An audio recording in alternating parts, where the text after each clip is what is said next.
Êtes-vous parmi les millions de citoyens désenchantés qui choisissent de ne pas voter? Peut-être pensez-vous que votre voix ne compte pas, ou que les politiques sont tous les mêmes, corrompus et déconnectés de la réalité. Mais avez-vous vraiment réfléchi aux conséquences de votre abstention? Imaginez un instant que les élections européennes soient une grande scène de théâtre. En choisissant de ne pas voter, vous restez dans les coulisses, spectateur impuissant d'un spectacle qui se joue sans vous. Est-ce vraiment ce que vous voulez?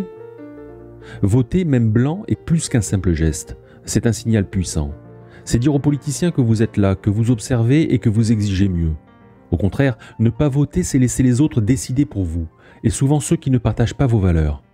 Est-ce vraiment ce que vous souhaitez? Et si, au lieu de vous contenter de critiquer le système, vous preniez une part active dans sa transformation? Toutes ces questions, vous vous les êtes posées très certainement maintes et maintes fois. Mais avez-vous vraiment réfléchi aux implications de vos choix? Dans cette vidéo, nous allons examiner ensemble les différentes dimensions du vote et de l'abstention. Que signifie réellement voter ou ne pas voter? Quel message envoyons-nous aux décideurs politiques par notre participation ou notre absence aux urnes? Quels impacts cela peut-il avoir sur les politiques publiques et sur notre avenir commun? Voyons ensemble pourquoi chaque voix, même silencieuse, compte. Je vous propose donc un tour d'horizon des raisons pour et contre le fait d'aller voter aux élections. Que vous soyez indécis, abstentionniste convaincu ou fervent partisan du vote, je vous conseille de rester jusqu'à la fin. Vous pourriez bien changer d'avis ou apprendre quelque chose de nouveau qui éclairera vos choix futurs.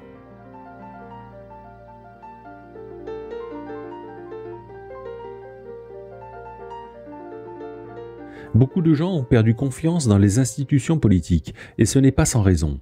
Les scandales et la corruption ont terni l'image des politiciens et des institutions qu'ils représentent.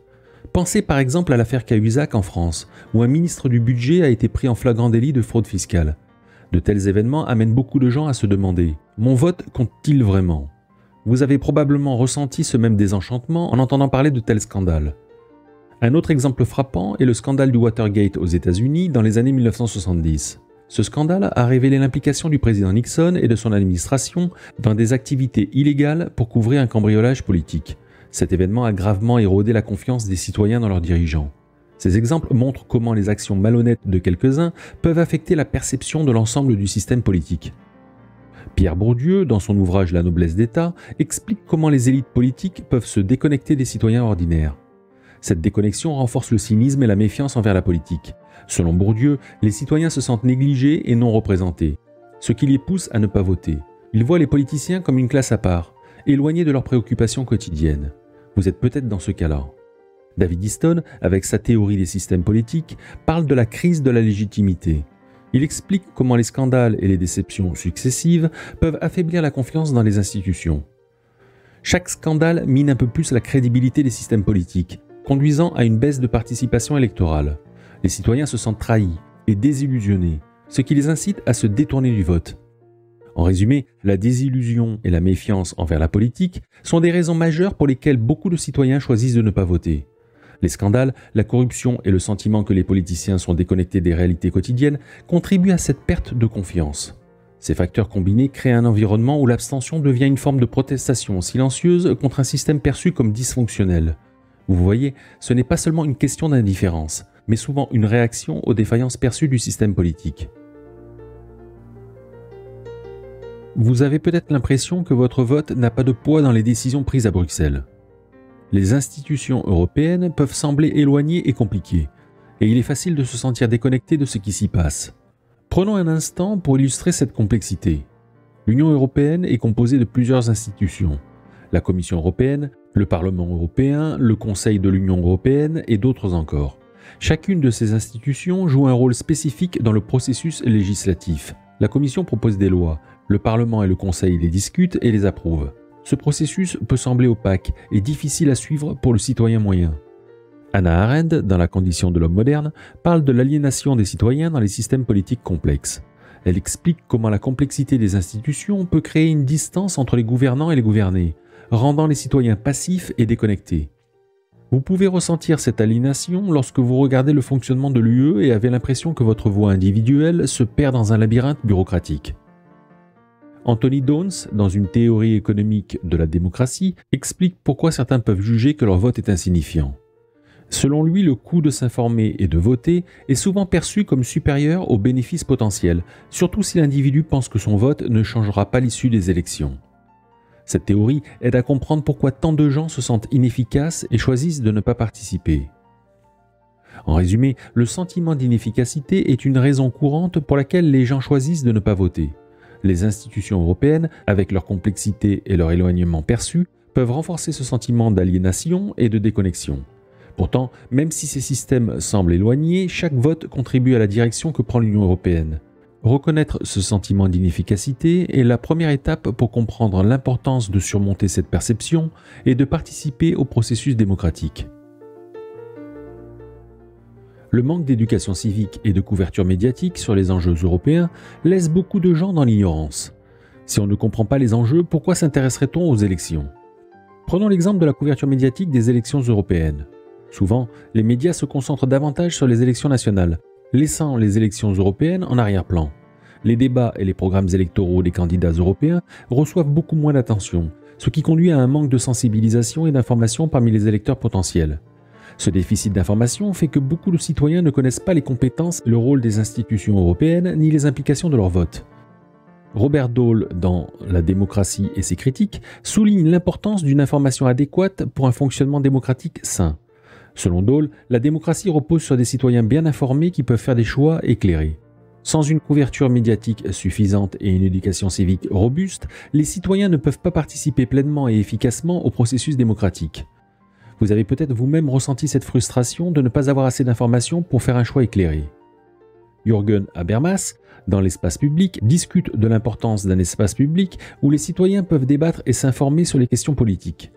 Pour que la démocratie fonctionne, il doit y avoir un espace où les citoyens peuvent accéder à des informations pertinentes et discuter librement des enjeux politiques. Le manque de couverture médiatique sur les élections européennes montre une défaillance dans la création de cet espace public nécessaire. En résumé, le manque d'information est une barrière significative à la participation électorale. Sans une éducation civique solide et une couverture médiatique adéquate des élections européennes, les citoyens restent dans l'ignorance des enjeux et des implications de leur vote. Cette ignorance mène à l'indifférence et à l'abstention. Pour renforcer notre démocratie, il est donc crucial d'améliorer l'accès à l'information et de sensibiliser davantage aux enjeux européens. Pour certains, se rendre aux urnes peut aussi être un véritable défi. Les obstacles structurels et logistiques jouent un rôle important dans les taux de participation électorale.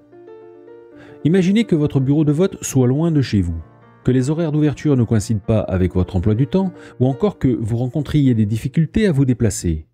Vous avez certainement déjà rencontré ce type de problème, ou, si ce n'est vous, quelqu'un de votre entourage. Ces obstacles peuvent vraiment décourager même les plus motivés. Stein Rokkan a étudié la mobilisation électorale et les obstacles structurels à la participation. Selon lui, des facteurs comme la distance jusqu'au bureau de vote, les heures d'ouverture et les procédures d'inscription peuvent avoir un impact significatif sur la participation électorale. Par exemple, dans les zones rurales, la distance et le manque de moyens de transport peuvent rendre l'accès aux urnes particulièrement difficile. De plus, les électeurs travaillant des heures longues ou irrégulières peuvent trouver difficile de se rendre aux urnes durant les horaires d'ouverture. Richard Thaler et Cass Sunstein, dans leur livre Nudge, évoquent comment de petits ajustements peuvent faciliter la participation électorale. Ils expliquent que des incitations subtiles, des nudges, peuvent rendre le processus de vote plus accessible et moins contraignant. Par exemple, offrir la possibilité de voter par correspondance ou ouvrir les bureaux de vote sur plusieurs jours peut considérablement augmenter la participation. Dans certaines régions, des initiatives comme le vote anticipé ou le vote par Internet ont montré des résultats prometteurs en termes de réduction des obstacles logistiques. En résumé, les problèmes logistiques sont des barrières importantes à la participation électorale. Les distances, les horaires et les difficultés d'inscription peuvent dissuader les électeurs potentiels. Cependant, avec des ajustements simples et bien pensés, il est possible de surmonter ces obstacles et de rendre le vote plus accessible à tous. En facilitant la logistique du vote, nous pouvons encourager une plus grande participation et renforcer la démocratie.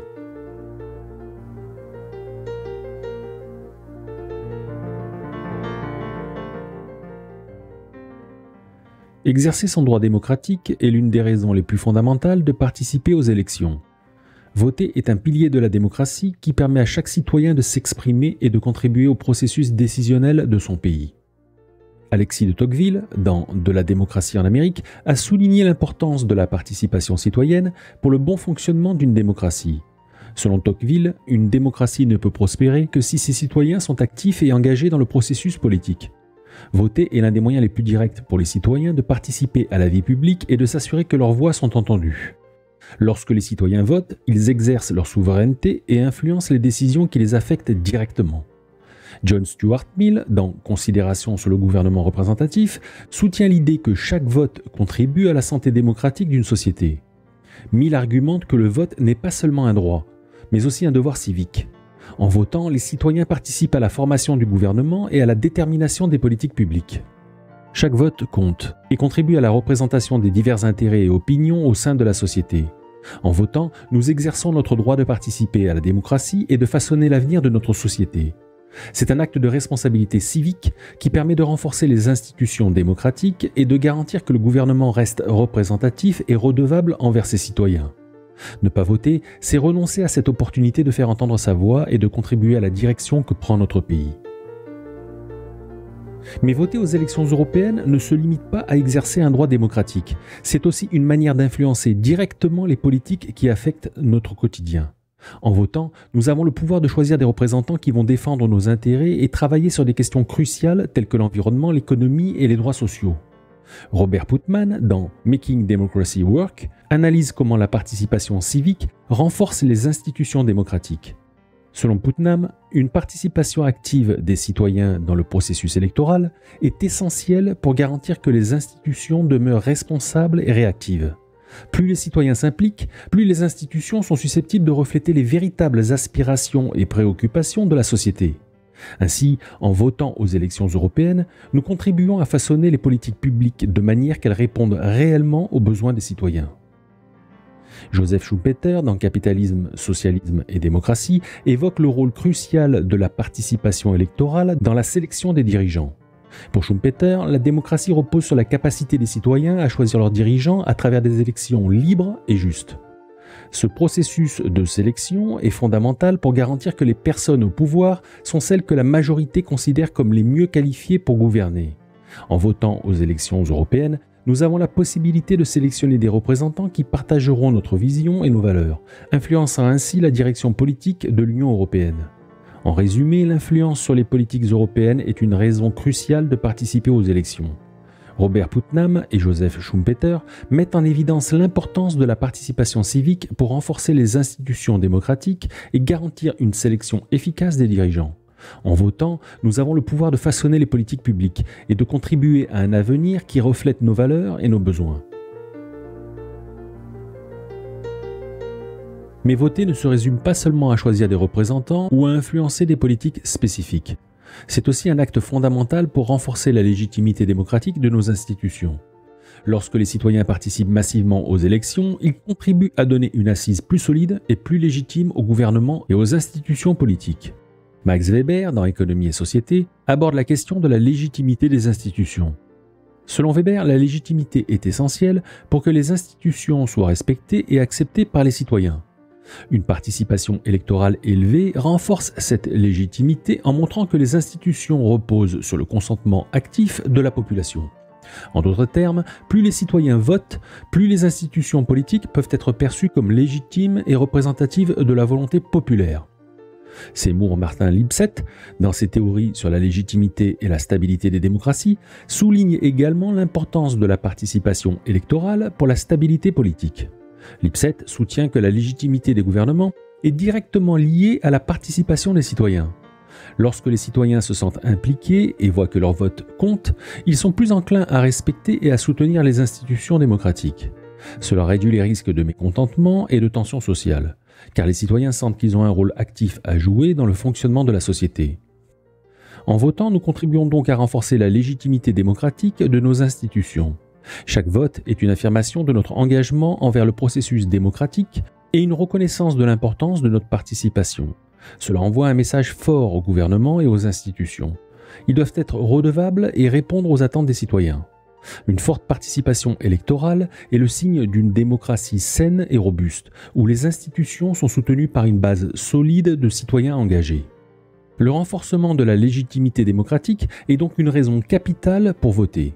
Max Weber et Seymour Martin Lipset montrent comment la participation électorale est essentielle pour assurer la légitimité et la stabilité des institutions démocratiques. En votant, nous affirmons notre soutien à la démocratie et contribuant à la pérennité et à la stabilité de nos systèmes politiques. Voter n'est pas seulement un moyen de soutenir un candidat ou une politique. C'est aussi un puissant outil d'expression de mécontentement. Lorsque vous votez blanc, vous envoyez un signal clair. Vous n'êtes pas satisfait des options proposées, mais vous croyez toujours en l'importance du processus démocratique. Albert Hirschman, dans Exit, Voice and Loyalty, propose que voter blanc est une forme d'expression, une manière d'exprimer son mécontentement au sein du système sans le quitter. Selon Hirschman, lorsque les citoyens ne sont pas satisfaits des choix qui leur sont offerts, ils ont 3 options. Sortir du système, exprimer leur mécontentement ou rester loyaux. Voter blanc permet de manifester son insatisfaction tout en participant activement au processus démocratique. C'est une manière de dire aux décideurs que les options actuelles ne sont pas satisfaisantes et qu'un changement est nécessaire. Michel Foucault, dans ses analyses sur le pouvoir et la dissidence, met en lumière l'importance d'exprimer son mécontentement de manière constructive. Foucault suggère que le pouvoir ne repose pas seulement sur les structures officielles, mais aussi sur les actions et les résistances des individus. En votant blanc, les citoyens peuvent contester les choix offerts sans renoncer à leur rôle dans le processus démocratique.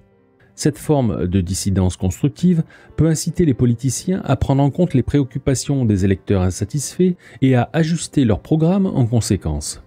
En votant blanc, vous montrez que vous êtes engagé dans le processus démocratique, mais que les choix actuels ne répondent pas à vos attentes. C'est un moyen de pression pour encourager les partis politiques à se réformer et à proposer des options plus représentatives des désirs des citoyens. De plus, cela permet de différencier ceux qui sont désengagés du processus démocratique de ceux qui veulent que ce processus s'améliore. En résumé, l'expression d'un mécontentement par le vote blanc est une forme importante de participation démocratique. Albert Hirschman et Michel Foucault illustrent comment cette forme d'expression peut influencer positivement le système politique en signalant aux décideurs que des changements sont nécessaires. Voter blanc permet de manifester son insatisfaction de manière constructive, en restant engagé dans le processus démocratique et en encourageant les réformes nécessaires.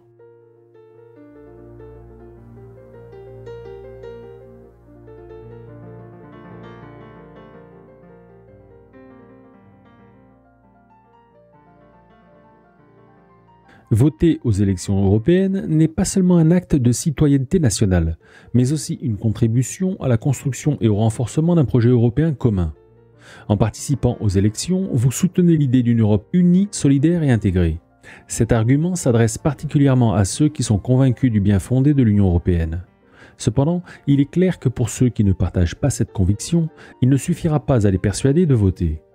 Jürgen Habermas, dans la constellation post-nationale, réfléchit sur la citoyenneté européenne et l'intégration. Selon lui, l'Union européenne représente une nouvelle forme de citoyenneté qui transcende les frontières nationales. Cette citoyenneté post-nationale permet aux citoyens de s'identifier non seulement à leur pays, mais aussi à une communauté européenne plus large. En votant aux élections européennes, vous affirmez votre engagement envers cette citoyenneté européenne et contribuez à l'intégration et à la coopération entre les nations européennes. Cependant, cette vision peut sembler déconnectée des réalités pour certains, notamment pour ceux qui perçoivent l'UE comme bureaucratique et éloignée des préoccupations quotidiennes des citoyens. Ulrich Beck, dans Pouvoir et contre-pouvoir à l'ère de la mondialisation, discute des nouveaux cadres politiques transnationaux, comme l'Union européenne. Beck avance que dans un monde de plus en plus globalisé, les défis économiques, environnementaux et sociaux nécessitent des réponses qui dépassent les frontières nationales. L'Union européenne offre un cadre politique pour relever ces défis de manière collective et coordonnée. En votant, vous soutenez la capacité de l'UE à agir efficacement sur la scène mondiale et à promouvoir des politiques qui reflètent nos valeurs communes. Cependant, il est important de reconnaître que ce cadre peut également être perçu comme inefficace ou distant par certains citoyens. En votant aux élections européennes, le citoyen contribue à la promotion d'un projet européen commun visant à renforcer la coopération entre les pays membres, à promouvoir la paix et la stabilité et à défendre les valeurs démocratiques et les droits de l'homme. C'est aussi une manière de montrer notre solidarité avec les autres citoyens européens et de travailler ensemble pour un avenir meilleur. Toutefois, il est essentiel de rester critique et vigilant en s'assurant que l'Union européenne reste transparente, démocratique et proche des préoccupations de ses citoyens. En résumé, la promotion d'un projet européen commun est une raison importante pour voter, mais elle ne convaincra que ceux qui voient l'Union européenne comme un cadre positif. Jürgen Habermas et Ulrich Beck montrent comment l'Union européenne représente une nouvelle forme de citoyenneté et un cadre politique nécessaire pour relever les défis contemporains. Cependant, il est crucial de reconnaître et d'adresser les préoccupations de ceux qui perçoivent l'UE différemment.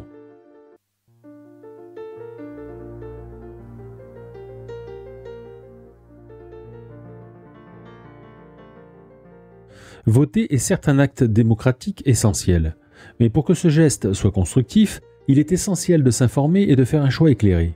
La qualité de notre démocratie dépend de la capacité des électeurs à comprendre les enjeux et à évaluer les candidats et leurs programmes. John Dewey, dans Démocratie et éducation, souligne l'importance de l'éducation pour une démocratie saine.